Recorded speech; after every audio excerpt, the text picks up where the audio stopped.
California is now the first state to ban most law enforcement officers, specifically ICE agents, from covering their face while on the job. Governor Gavin Newsom signed the legislation known as the No Secret Police Act over the weekend. The law has sparked strong reactions, specifically from the Trump administration and federal law enforcement. At the bill signing, Newsom emphasized California's demographic makeup. Nearly 27% of its residents are immigrants, and framed the legislation as a defense of democratic values and civil rights. He said, quote, "We celebrate that diversity. It's what makes California great.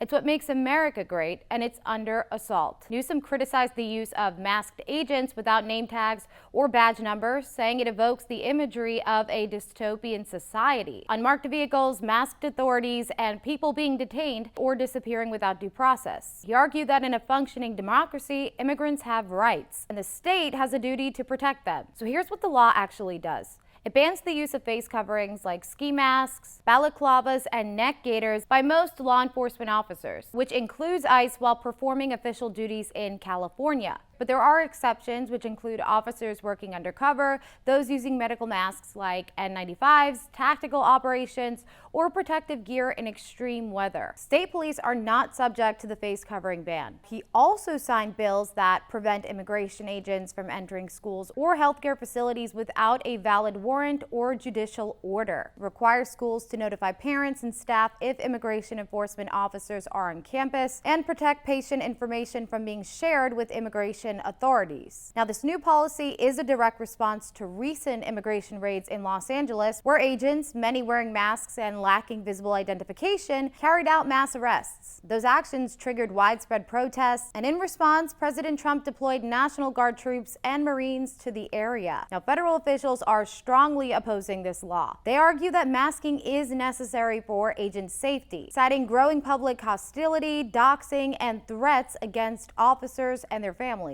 Acting U.S. Attorney for Southern California, Bill Asaley, posted on social media that California has no authority over federal operations and declared the law irrelevant to federal enforcement. He wrote, "Our agents will continue to protect their identities." The Department of Homeland Security issued a statement urging Newsom to veto the law, warning that it could endanger agents and hinder enforcement efforts. California's move reflects a broader conflict between state and federal approaches to immigration, civil liberties, and the balance between public safety and personal rights. Whether the law stands as written or faces legal challenges remains to be seen.